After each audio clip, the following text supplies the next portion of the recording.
السلام عليكم ورحمة الله وبركاته.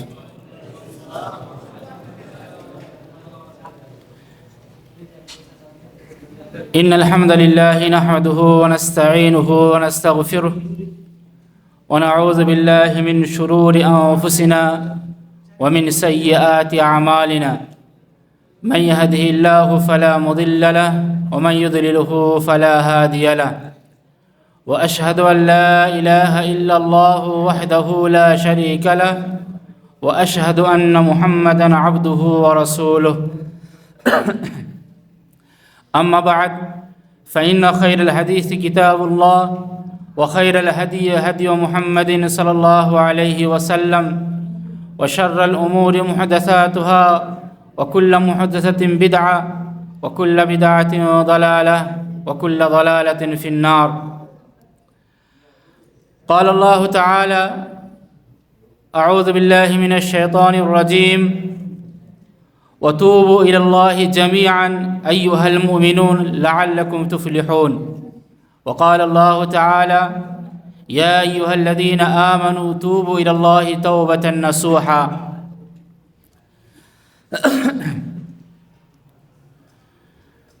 সম্মানিত দিনী ভাই সকল, সমস্ত প্রশংসা গুণগান সেই মহান আল্লাহ তাবারক ওয়া তাআলার জন্য, যার প্রশংসা করে শেষ করা যায় না, যাবে না, যার রহমতে বরকতে আমরা জুমার সালাত আদায় করে মাসিক এই ওয়াজ মাহফিলে বসার তৌফিক পেয়েছি। তাই আমরা সকলেই বলি আলহামদুলিল্লাহ। তারপর আমাদের ধর্মের নবিকুল শিরোমণি মুহাম্মদুর রাসূলুল্লাহ সাল্লাল্লাহু আলাইহি ওয়াসাল্লামের ওপর শতকোটি শান্তির ধারা রহমত ও সালাম বর্ষিত হোক। আল্লাহুম্মা সাল্লি আলাইহি আল্লাহুম্মা বারিক আলাইহি। রসুলের যখন নাম শুনছেন সবাই কি বলবেন? হ্যাঁ, এতে মুখের তো কোনো কষ্ট হয়? পকেট থেকে পয়সা যায়? তাহলে মুখের কষ্ট নয়, পকেট থেকে পয়সাও যায় না, অথচ একবার আপনি বললে আল্লাহ তাবারক ওয়া তাআলা 10 বার আপনার প্রতি রহমত বর্ষণ করবেন। তো যার প্রতি আল্লাহ তাবারক তাআলা রহমত বর্ষণ করবেন, তার প্রতি কতটা কৃপা হতে পারে আল্লাহ তাবারক তাআলার তরফ থেকে। আর এরপরও যদি আপনি না পড়েন, তাহলে রসুলের ধমকও আছে। তিরমিজির একটা হাদিস আছে, রসুল মেম্বারে চাপলেন, আমিন আমিন আমিন বললেন। সাহাবে কেরামরা বুঝতে পারলেন না যে এর আগে তো কখনোই আমিন বলতেন না মেম্বারে চাপার সময়। খুতবা শেষ হলো, নামাজ শেষ হলো, রসুলকে জিজ্ঞাসা করা হলো, হে আল্লাহ রসুল, এর আগে তো কখনো আমিন বলতেন না, আজকে হঠাৎ করে 3 বার কেন আমিন বললেন? সেই 3টির মধ্যে একটা বলি। রসুল বললেন, আমি যখন মেম্বারে চাপছিলাম, চড়ছিলাম, তখন জিবরাইল আমিন আমার কাছে এসে বললেন, হে আল্লাহ রসুল, আপনার নাম শুনলো অথচ সাল্লাল্লাহু আলাইহি ওয়াসাল্লাম বলল না, সেই ব্যক্তি ধ্বংস হয়ে যাক। আমি সেই বদদোয়াতে আমিন বললাম। আমরা শুনছি, তারপরেও যদি আমরা না বলি, আবার জানার পরে যদি না বলি, তাহলে সেই বদদোয়া লাগা বা না লাগার ব্যাপারে আর আমাদের বোঝার কোনো বাকি রইল না। অথচ একটা মজলিসে আপনি যতবারই, একবার হোক, যতবার হোক, একাধিকবার হোক, যতবার আপনি শুনবেন সাল্লাল্লাহু আলাইহি ওয়াসাল্লাম বলবেন। আর একটা হাদিসও আছে, আমরা কৃপণ শুনি যে যার কাছে পয়সা থাকে কিপটে, যার কাছে পয়সা থাকে পয়সা খরচ করে না সেই ব্যক্তি কিপটে। এটা তো আছেই আছে। আর হাদিসের ভাষায় আর একটা কিপটে হচ্ছে, যে ব্যক্তি রসুলের নাম শুনলো অথচ সাল্লাল্লাহু আলাইহি ওয়াসাল্লাম বলল না, সেই ব্যক্তি কিপটে, কৃপণ। অতএব যখনই এই মজলিসে হোক, বাইরে হোক, যেখানেই হোক, জুমার খুতবায় হোক, যতবারই শুনবেন ততবারই সাল্লাল্লাহু আলাইহি ওয়াসাল্লাম বলবেন। আপনার পকেট থেকে 1 টাকাও খরচ হচ্ছে না, আর না আপনার মুখের কোনো সমস্যা হচ্ছে, না জিভের কোনো সমস্যা, না দাঁতের কোনো সমস্যা। সম্মানিত দিনী ভাই সকল, আজকে যে বিষয় নিয়ে সামান্য কিছু আপনাদেরকে শোনাবো, বিষয়টি হচ্ছে তওবার ফজিলত, তওবার বিবরণ। সালফে সালেহিন উলামায়ে কেরামরা বলেছেন যে প্রত্যেক পাপ থেকে তওবা করা ওয়াজিব। অবশ্য কর্তব্য। তওবা যদি আল্লাহ তাবারাক ওয়া তাআলার সাথে সম্পর্ক হয়, অর্থাৎ হুকুকুল্লাহ, এমন গুনাহ যেই গুনাহটা আল্লাহ তাবারাক ওয়া তাআলার সাথে সম্পর্ক, সেই তওবাটা কিভাবে করবেন? আর এমন গুনাহ যেই গুনাহ বান্দার সাথে সম্পর্ক, সেই তওবা কিভাবে করবেন? তো সালফে সালেহিনরা যেই গুনাহ আল্লাহ তাবারাক ওয়া তাআলার সাথে সম্পর্ক, বান্দার সাথে সম্পর্ক নয়, তার তিনটি শর্ত, প্রধান তিনটি শর্ত বলেছেন। একটা হচ্ছে আপনার যে পাপ আপনি করেছেন সেই পাপের জন্য বিশুদ্ধ তওবা আল্লাহ তাবারাক ওয়া তাআলার কাছে করতে হবে, খাঁটি তওবা, যে জীবনে আর এই পাপ করব না। আর একটা হচ্ছে যে সেই পাপের জন্য লজ্জিত হতে হবে। পাপ করেছেন কিন্তু লজ্জা হচ্ছে না, না, লজ্জিত হতে হবে, নিজেকে খুবই ঘৃণিত মনে করতে হবে, লজ্জিত হয়ে ঘৃণিত হয়ে আল্লাহ তাবারাক ওয়া তাআলার কাছে তওবা করতে হবে। আর যদি বান্দার সাথে সম্পর্ক হয়, এই তিনটির সাথে আরও একটা শর্ত হচ্ছে 4 নম্বর,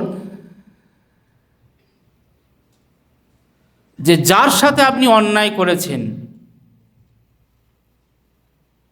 যার আপনি টাকা পয়সা মেরেছেন, যার প্রতি আপনি জুলুম করেছেন, তার হককে বুঝিয়ে দিতে হবে বা তার কাছে গিয়ে আপনাকে ক্ষমা চাইতে হবে। আপনি 5 ওয়াক্ত নামাজ পড়ছেন, হকুল আপনার মনে করুন ঠিক আছে,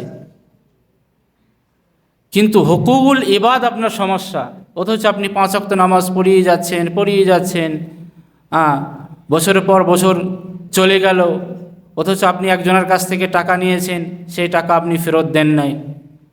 আপনি ভাবেন না যে নামাজ আপনাকে সেই পাপ থেকে ক্ষমা করে দেবে। আরও যে সমস্ত ভালো ভালো কাজ করছেন, সেই পাপ থেকে আপনি মুক্ত হয়ে যাবেন না। যার প্রতি আপনি জুলুম করেছেন, যার প্রতি আপনি অন্যায় করেছেন, যার টাকা আপনি মেরেছেন, তার কাছে গিয়ে আপনাকে হয় সেই টাকা আপনাকে পরিশোধ করতে হবে, সে যদি মাফ না করে, আর না হয় তার কাছে মাফ করিয়ে নিতে হবে যেমনভাবে হোক। সে যদি মাফ করে দেয় আলহামদুলিল্লাহ, আর সে যদি টাকা চায় অবশ্যই আপনাকে সেই টাকা ফেরত দিতে হবে। না হলে ভাবেন না যে কিয়ামতের দিনে আমি পার পেয়ে যাব, যেহেতু আমার কাছে তো সলাত আছে, আমার কাছে জাকাত আছে, আমার কাছে সিয়াম আছে, আমার কাছে হজ আছে, না, ফেঁসে যাবেন। তারপরে দেখেন, যদি আপনি কারো প্রতি মিথ্যা অপবাদ লাগান,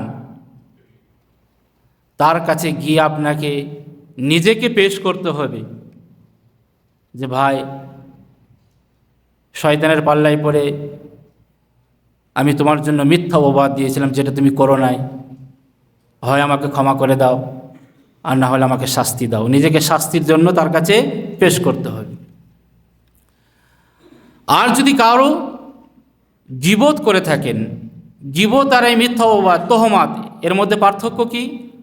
একটা তোহমাত, মিথ্যা অপবাদ সেই ব্যক্তি করে নাই, তার প্রতি আপনি লাগিয়ে দিয়েছেন। আর গীবত হচ্ছে যে এমন জিনিস তার আলোচনা করা, যেটা তার সামনে করলে সে অপছন্দ মনে করবে।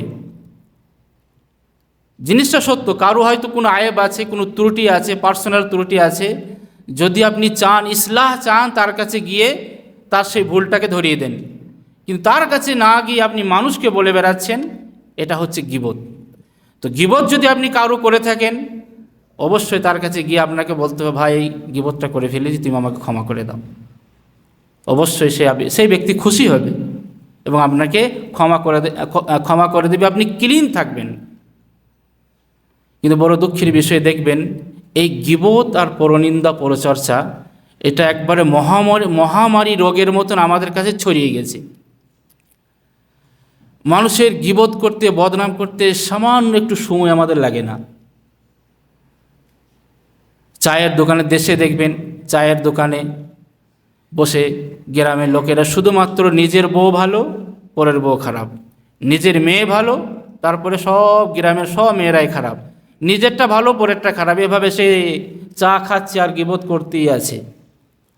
মানে কিবা জালেম আর কিবা আলেম, এটা শুধু মানে পাবলিক লয়, এরকম রোগ আলেমদের ভেতরেও ভরা আছে। ইল্লামা রহিমুল্লাহ, আল্লাহ তাবারক তাআলা যার প্রতি দয়া করেছে সে কথা আলাদা। আপনি মসজিদে যাবেন, মসজিদের ইমাম হুজুর গ্রামের পুরো পরিবারের খবর রাখে, কার মেয়ে কী করছে, কার বউ কী করছে, আপনি যাবেন হলাহল আপনাকে বলে দেবে। আপনি মাদ্রাসাতে যান, শিক্ষকরা বসে আছে, এক জায়গায় যখন মিটিং হবে, এক জায়গায় যখন বসবে, সেখানেও আপনার গীবত শুরু হয়ে গিয়েছে। তো কিবা আলেম কিবা জালেম, এই রোগটা সবারই কাছে কম বেশি থেকে আছে। ইল্লামা রহিমুল্লাহ, যার প্রতি আল্লাহ তাবারক তাআলা দয়া করেছেন, সে এই মহামারী থেকে দূরে আছে। ইমাম বুখারীর মতন কিতাব লিখেছেন, ওনার ইতিহাস যখন পড়বেন, ইমাম বুখারী বলছেন, মা গিবতু মুনযু আলিমতু আন্নাল গীবা হারাম, আমি যখন থেকে জেনেছি গীবত হারাম, তখন থেকে আমি কারও গীবত করি নাই। ইমাম বুখারীর মতো লোক, তিনি কখন থেকে জানতে পারেন? স্বাভাবিক ব্যাপার, বাচ্চা অবস্থাতেই জানতে পারবেন যে গীবত হারাম, তখন থেকে গীবত করেন নাই। আর সেই সমস্ত লোকেরাই বুখারীর মতন কিতাব লিখতে পেরেছেন। তো সম্মানিত দিনী ভাই সকল, তওবা আপনাকে অবশ্যই করতে হবে। আল্লাহর সমীপে, আল্লাহর কাছে তওবা আপনাকে করতেই হবে, এটা ওয়াজিব, অবশ্য কর্তব্য। এই সম্পর্কে আপনি যখন কোরআনের আয়াত পড়বেন, হাদিসে পড়বেন, তখন কী পাবেন দেখেন। সূরা নূরের 31 নম্বর আয়াতে আল্লাহ তাবারক ওয়া তাআলা বলেছেন, ওয়াতুবু ইলাল্লাহি জামিআন আইয়ুহাল মুমিনুন লাআল্লাকুম তুফলিহুন। হে মুমিন, হে ইমানদারগণ, সকলকেই লক্ষ্য করে আল্লাহ তাবারক তাআলা বলছেন যে তোমরা আল্লাহর দিকে ফিরে আসো, তওবা করো। তওবাতি সফল কাম আছে, তওবাতি সফলতা আছে। আপনি গুনার পর গুনাহ করে যাচ্ছেন, একটুকু আপনার অনুভূতি হচ্ছে না, কেমন আমি যে আমি গুনার পর গুনাহ করছি, অথচ আমার অনুভূতি হচ্ছে না। আল্লাহ তাবারক ওয়া তাআলা আপনাকে ভুলে যান নাই, আপনি আল্লাহ তাবারক তাআলাকে, আমি আল্লাহ তাবারক তাআলাকে ভুলে গেছি। গুনাহ হয়তো হতে পারে মানুষ হিসাবে, কিন্তু গুনাহ করে ফেলেছেন, আল্লাহ তাবারক তাআলা দরবারে আসুন লজ্জিত হয়ে, ঘৃণিত হয়ে, আর এই গুনাহ কখনোই করব না, এইরকম ওয়াদাবদ্ধ হয়ে আল্লাহ তাবারক তাআলার কাছে তওবা করুন। আল্লাহ তাবারক ওয়া তাআলা আপনার গুনাহকে ক্ষমা করে দিবেন। আল্লাহ তাবারক তাআলা বলছেন, ইস্তাগফিরু রাব্বাকুম সুম্মা তুবু ইলাইহি, তোমরা ইস্তিগফার করো, তারপরে তওবা করো, সেই তওবা আল্লাহ তাবারক তাআলা ক্ষমা করে দেবেন। আল্লাহ তাবারক তাআলা আলো বলেছেন, ইয়া আইয়ুহাল্লাযীনা আমানু তুবু ইলাল্লাহি তাওবাতান নাসুহা। এমন তওবা করতে বলেছে যেই তওবাটা বিশুদ্ধ হয়, খাঁটি হয়। হে ইমানদারগণ, হে মুমিনগণ, তোমরা তওবা করো, তাওবাতান নাসুহা, বিশুদ্ধ তওবা, খাঁটি তওবা। খাঁটি তওবা কি? ওইটাই যে এই গুনাহ আর কখনোই করব না। দেখেন, আমরা ফেরেশতা নয়, আমরা মানুষ, ভুল ত্রুটি আমাদের হতে পারে। ভুল ত্রুটি হওয়ার পর আল্লাহ তাবারক তাআলার কাছে যান, খাঁটি তওবা, বিশুদ্ধ তওবা করলে আল্লাহ তাবারক তাআলা সেই তওবা কবুল করবেন। আর এই খাঁটি তওবার ব্যাখ্যা আগেই যেটা বললাম, যে আপনাকে আল্লাহ তাবারক তাআলা দরবারে হাজির হতে হবে। আল্লাহ তাবারক তাআলা দরবারে হাজির হয়ে নিজেকে লজ্জিত হতে হবে, অপমানিত হতে হবে, নিজেকে খুব ছোট মনে করতে হবে। আল্লাহ, গুনাহ করে ফেলেছি, খুবই লজ্জা পাচ্ছি, আর কোনোদিন গুনাহ করব না। এই ওয়াদাবদ্ধ হলে আল্লাহ তাবারক তাআলা আপনার সেই গুনাহকে ক্ষমা করে দিবেন। সম্মানিত দিনী ভাই সকল, রাসূলুল্লাহ সাল্লাল্লাহু আলাইহি ওয়াসাল্লাম তিনি মাসুম আনিল খাতা ছিলেন। মাসুম আনিল খাতা মানে হচ্ছে আল্লাহ তাবারক ওয়া তাআলা তার আগের গুনাহ এবং পরের গুনাহ মাফ করে দিয়েছেন, নিষ্পাপ শিশুর মতন। কিন্তু রাসূল করিম সাল্লাল্লাহু আলাইহি ওয়াসাল্লাম কীভাবে তওবা করতেন, দুটো হাদিস আপনাদেরকে শোনায়। আবু হুরায়রা রাদিয়াল্লাহু তাআলা আনহু থেকে বর্ণিত একটি হাদিস বুখারীতে আছে। রাসূল বলছেন, আল্লাহি ইন্নী লা আস্তাগফিরুল্লাহ ওয়া আতুবু ইলাইহি ফিল ইয়াউমি আকসারা মিন ৭০ মাররা। আমি আল্লাহ তাবারক তাআলার কাছে তওবা, ইস্তিগফার একদিনে, অর্থাৎ প্রত্যেক দিনে কমসে কম ৭০ বার করি। এটা একটা হাদিস। তারপরে দেখেন আর একটা হাদিস রয়েছে রাসূল করিম সাল্লাল্লাহু আলাইহি সাল্লামের, আইয়ুহান নাস, হে লোক সকল, তুবু ইলাল্লাহ, তোমরা আল্লাহর সমীপে তওবা করো, তার দিকে প্রত্যাবর্তন হও, ওয়াস্তাগফিরুহু, এবং ইস্তিগফার করো, ফাইন্নী আতুবু ফিল ইয়াউমি মিয়াতা মাররা, কেননা আমি একদিনে ১০০ বার তওবা করি। তাহলে দেখেন ৭০ বা ১০০ বার তওবা রাসূলুল্লাহ সাল্লাল্লাহু আলাইহি সাল্লাম একদিনে করেন, অথচ তিনি মাসুম আনিল খাতা, তার আগের গুনাহ পরের গুনাহ আল্লাহ তাবারক ওয়া তাআলা ক্ষমা করে দিয়েছেন। আর আমাদের জানতে গুনাহ, অজান্তে গুনাহ, সেকেন্ডে গুনাহ, মিনিটে গুনাহ, ঘন্টায় গুনাহ, দিনে গুনাহ, রাতে গুনাহ, দিনের আলোতে গুনাহ, রাতের অন্ধকারে গুনাহ। আর যখন থেকে এই সোশ্যাল মিডিয়ার যুগ হয়েছে, এই মোবাইলের যদি কথা হতো, যদিও আমি বলি আমি খুব মুত্তাকি পরেজগার, আমার দ্বারাতে গুনাহ হয় না, আমার মোবাইলের যদি কথা হতো তাহলে মোবাইল বলে দিত ইয়ার দ্বারাতে কি গুনাহ হয়। এ দিনে কি দেখে আর রাতে কি দেখে, লোকের সামনে কি দেখে আর পিছনে কি দেখে, মোবাইল বলে দিত যদি মোবাইলের কথা হতো। তো সোশ্যাল মিডিয়াতে, এই অনলাইনের যুগে সামনের থেকে পিছনে গুনাহ বেশি হয়, রাতের অন্ধকারে গুনাহ বেশি হয়। আপনি কোনো একটা ভালো জিনিসও দেখতে গেলে অনেক ফিতনার মধ্যে পড়ে যান, আর সেই ফিতনাগুলো আপনাকে রঙিন লাগে, রঙিন আপনাকে ভালো লাগে, তখন বাস একটা দেখতে গেলে তখন আর একটা অটোমেটিক আসতে থাকবে আর আপনাকে ভালো লাগতেই থাকবে। তাহলে আমাদের রাতের অন্ধকারে গুনাহ হচ্ছে, দিনের আলোতে গুনাহ হচ্ছে, কিন্তু অনুভূতি হয় না। সমস্যা এখানেই, অনুভূতি হয় না যে এই গুনাহটা আজকে রাত্রে হয়ে গেল।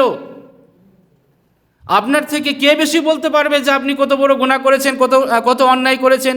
পুরো মাসের হিসাব নেন, পুরো সপ্তাহের হিসাব নেন, দিনের হিসাব নেন, বুকে হাত দিয়ে বলেন যে আজকে এই গুনাহটা হয়েছে কি হয় নাই, এই সপ্তাহে এই গুনাহ হয়েছে কি হয় নাই, এই মাসে এই গুনাহ হয়েছে কি হয় নাই। আপনি বুকে হাত রেখে বলেন, সব পর্দার স্ক্রিনে আপনার কাছে আপনার মনের স্ক্রিনে চলে আসবে যে আপনি এই গুনাহ করেছেন। তাহলে এবারে তো অনুভূতি হতে হবে, এবারে আপনার মনে আসতে হবে যে না, এই গুনাহ হয়ে গেছে, আল্লাহ লজ্জা পড়ে যাচ্ছে, আমাকে ঘৃণা লাগছে, শয়তানের পাল্লাই পড়ে গুনাহ করে ফেলেছি। আসেন তওবা করেন আল্লাহ তাবারক তাআলার হুজুরে।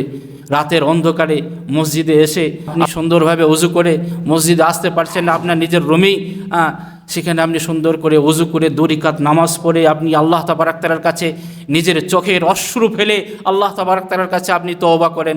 আল্লাহ তাবারক তাআলা আপনার সেই তওবাতে খুশি হয়ে সেই গুনাহকে ক্ষমা করে দেবেন।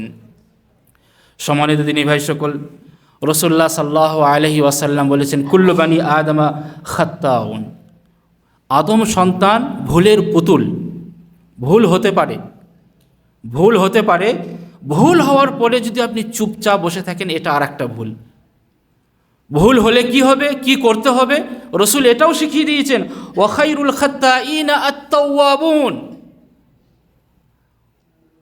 উত্তম ভুলকারী ওই ব্যক্তি যে ভুল করার পরে তওবা করে, আল্লাহর সমীপে হাজির হয়, নিজের গুনাহর জন্য ক্রন্দন করে কান্নাকাটি করে, ওই ভুলকারী হচ্ছে উত্তম। তো ভুল আপনার দ্বারাতে আমার দ্বারাতে হতে পারে, ভুল হওয়ার পরে যদি সেই ভুলের জন্য আল্লাহ তাবারক তাআলার সমীপে হাজির হয়, আপনি সব থেকে ভালো হবেন আল্লাহ তাবারক তাআলার কাছে। আর ভুল নিয়ে বসে আছেন, গুনাহর পর গুনাহ করে যাচ্ছেন, অনুভূতি নাই, অনুশোচনা নাই, লজ্জা নাই, আমাকে তওবা করতে হবে সেরকম কোনো আপনার বিবেকে আসছে না, তাহলে সব থেকে আপনি ঘৃণিত মানুষ। সম্মানিত দিনী ভাই সকল, রাসূলুল্লাহ সাল্লাল্লাহু আলাইহি ওয়াসাল্লামের একটা হাদিস আপনাদেরকে শোনাই, বুখারীতে আছে এবং মুসলিমে আছে। বুখারীর 6309 নম্বরে আনাস রাদিয়াল্লাহু তাআলা আনহু হাদিসটি বর্ণনা করেছেন। রাসূলুল্লাহ সাল্লাল্লাহু আলাইহি ওয়াসাল্লাম কি বলেছেন দেখেন, লাল্লাহু আফরাহু বিতাওবাতি আবদিহি মিন আহাদিকুম সাকাতা আলা বাঈরিহি ওয়া কাদ আযাল্লাহু ফি আরদি ফালাতিন। ওই ব্যক্তির তওবাতে আল্লাহ তাবারক ওয়া তাআলা খুশি হন। কিভাবে খুশি হন, কীরকম খুশি হন? এক ব্যক্তি জঙ্গলে তার আরোহীকে, তার ঘোড়াকে হোক, তার গাধাকে হোক হারিয়ে ফেলেছে, হারিয়ে যাওয়ার পরে আবার সেই ঘোড়াকে গাধাকে পেয়ে গিয়েছে, তাহলে সেই ব্যক্তি যতটা খুশি হয় তার থেকেও আল্লাহ তাবারক ওয়া তাআলা আপনার তওবাতে বেশি খুশি হবে। আপনি সাহারা জঙ্গলে চলে যান একটা গাধাকে নিয়ে, একটা ঘোড়াকে নিয়ে, দিয়ে আপনি মাঝখানে গিয়ে আপনার গাধা যদি হারিয়ে যায়, ঘোড়া যদি হারিয়ে যায়, তার মানে হচ্ছে সামনে আপনার মরণ থেকে বেঁচে গেলেন, যে আবার আপনার কাছে সেই ঘোড়াটা চলে এলো, আপনার যানবাহন চলে এলো, আবার আপনি সেই সাহারা জঙ্গল থেকে বেরিয়ে আসতে পারলেন। কতটা খুশি হবে যে সামনে আপনি মৃত্যু দেখছিলেন, সেই মৃত্যুর মুখ থেকে আবার আপনি ফিরে আসলেন, কতটা খুশি হবেন আপনি? তার থেকেও বেশি খুশি আপনার প্রতি আল্লাহ তাবারক তাআলা হবেন যে আপনি গুনাহ করেছেন, গুনাহ করার পরে অনুশোচনা হয়েছে, তারপরে আপনি আল্লাহ তাবারক তাআলার কাছে তওবা করেছেন। রাসূলুল্লাহ সাল্লাল্লাহু আলাইহি ওয়াসাল্লামের আরেকটা হাদিস আপনাদেরকে শোনাই, কাছাকাছি এই হাদিসের মতনই। রাসূলুল্লাহ সাল্লাল্লাহু আলাইহি ওয়াসাল্লাম বলেছেন, এটা হাদিসে কুদসি, যে আল্লাহ তাবারক ওয়া তাআলা বলেছেন যে আনা ইনদা যান্নি আবদি বি, আমাকে বান্দা ওইভাবেই পাবে যেইভাবে আমাকে সে মনে করবে, যেইভাবে আমাকে সে স্মরণ করবে। তারপরে দেখেন ওয়া আনা মাআহু হাইসু ইয়াযকুরুনি, আমি তার সাথে থাকবো যখনই সে আমাকে স্মরণ করবে। তারপরে আল্লাহু আফরাহু বিতাওবাতি আহাদিহি মিন আহাদিকুম ইয়াজিদু দাল্লাতাহু বিল ফালাত, ওই আগের হাদিসটার, যে ওই ব্যক্তি, যে ব্যক্তি তার আরোহীকে, যে ব্যক্তি তার ঘোড়সাওয়ারকে জঙ্গলে ছেড়ে দিয়েছে, পেল না, তারপরে খুঁজতে খুঁজতে পেল, যতটা খুশি হবে তার থেকে খুশি আল্লাহ তাবারক তাআলা এক তওবাকারী ব্যক্তির ওপরে হবে। ওমান তাকাররাবা ইলাইয়া শিবরান, আর যে ব্যক্তি আল্লাহর দিকে এক বিঘত ফেরত আসবে, এতটুকু যদি আপনি আল্লাহর দিকে ফিরে আসেন, আল্লাহ তাবারক তাআলা আপনার দিকে এক হাত ফিরে আসবেন। ওমান তাকাররাবা ইলাইয়া যিরাআন তাকাররাবতু ইলাইহি বাআন, আর যদি আপনি এক হাত আল্লাহর দিকে ফিরে যান, আল্লাহ তাবারক ওয়া তাআলা দুই হাত আপনার দিকে ফিরে আসবে। ওয়াইদা আকবালা ইলাইয়া ইয়ামশি আকবালতু ইলাইহি ওয়াহারবিলু, আর যদি আপনি হেঁটে হেঁটে আসেন আল্লাহর দিকে, আল্লাহ আপনার দিকে দৌড়ে আসবে। এইভাবে আল্লাহ আপনার তওবাকে কবুল করবেন। অতএব সম্মানিত দিনী ভাই সকল, তওবা আমাদের জন্য ফরজ, তওবা করতেই হবে। তওবা যদি না করেন আর গুনাহ নিয়ে যদি মরণ সামনে চলে এলো, কিয়ামত হয়ে গেল, পূব দিকে সূর্য উঠে পশ্চিম দিকে সূর্য উঠলো, তখন কিন্তু আপনার আর সেই তওবা কাজে আসবে না। প্রত্যেকটা জিনিসের হিসাব আপনার কাছে নেওয়া হবে। রাসূলুল্লাহ সাল্লাল্লাহু আলাইহি ওয়াসাল্লামের আরেকটা হাদিস আপনাদেরকে শোনাই। রাসূলুল্লাহ সাল্লাল্লাহু আলাইহি ওয়াসাল্লাম বলেছেন, ইন্নাল্লাহ তাআলা ইয়াবসুতু ইয়াদাহু বিল-লাইলি লিয়াতুবা মুসিউ বিন-নাহার, আল্লাহ তাবারক ওয়া তাআলা নিজের হাতকে ছড়িয়ে দেন দিনের বেলাতে, রাতের বেলাতে, যে বান্দা দিনে কি গুনাহ করে এসছে। আর আল্লাহ তাআলা নিজের হাতকে প্রসারিত করে রাখেন রাত্রে, যে বান্দা আসুক দিনে কি গুনাহ করেছে, আমার কাছে গুনার জন্য ক্ষমা চাইবে, আর আমি নিজের হাতকে প্রসারিত করে তার গুনাহকে ক্ষমা করে দেব।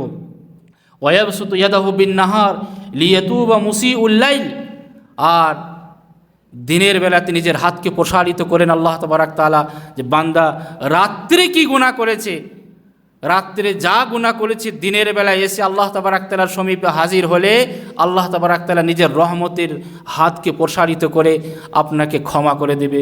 হাত্তা তাতলুয়া শামসু মিন মাগরিবিহা, এটা একদিনের জন্য নয়, এটা একবারে কিয়ামত পর্যন্ত হবে। যতক্ষণ পর্যন্ত সূর্য কোন দিকে ওঠে? পূর্ব দিকে। যতক্ষণ পর্যন্ত পশ্চিম দিকে সূর্য না উঠবে, ততক্ষণ পর্যন্ত এটা কন্টিনিউ হতে থাকবে। আল্লাহ তাবারক তাআলা দিনের বেলাতে, রাতের বেলাতে নিজের হাতকে প্রসারিত করবেন, যে কে আছে নিজে ক্ষমা চাইবে, আর আল্লাহ তাবারক তাআলা ক্ষমা করে দেবেন। আর যেই ব্যক্তি সূর্য পশ্চিম দিকে ওঠার আগে পর্যন্ত তওবা করবে, আল্লাহ তাবারক ওয়া তাআলা তার তওবাকে কবুল করবেন। আর পশ্চিম দিকে যখন সূর্য উঠে যাবে, তখন তওবার দরজা বন্ধ হয়ে যাবে। আর মৃত্যুর আগে পর্যন্ত, মালাম ইউগারগির হাদিসে আছে, মৃত্যুর আগে পর্যন্ত যদি আপনি তওবা করেন, আল্লাহ তাবারক ওয়া তাআলা আপনার তওবাকে কবুল করবেন।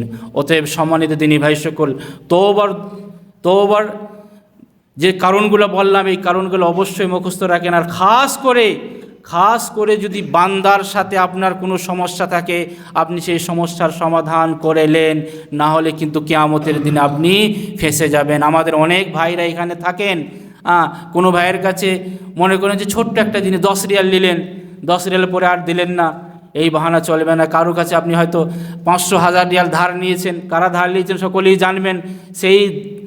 সেই ধার যদি আপনি পরিশোধ না করেন, ভাবেন না যে আমি তো 5 ওয়াক্ত নামাজ পড়ছি, আমি তো হজ করে এলাম, আমি ওমরা করে এলাম, আমি আরও ভালো ভালো কাজ করে এলাম, আমি কিয়ামতের দিনে পার পেয়ে যাব। কিয়ামতের দিনে আপনি পার পাবেন না, হিসাব বাই হিসাব হবে। চুল পরিমাণ হিসাব এদিকে ওদিকে হবে না। একটা হাদিস আপনাদেরকে শোনাই। আমরা জানি যে সব থেকে বড় মিসকিন কি দুনিয়াতে, আমরা এটাই জানি, যার কাছে রিয়াল নাই, দিনার নাই, দিরহাম নাই, টাকা পয়সা নাই, সে দুনিয়া সব থেকে বড় মিসকিন।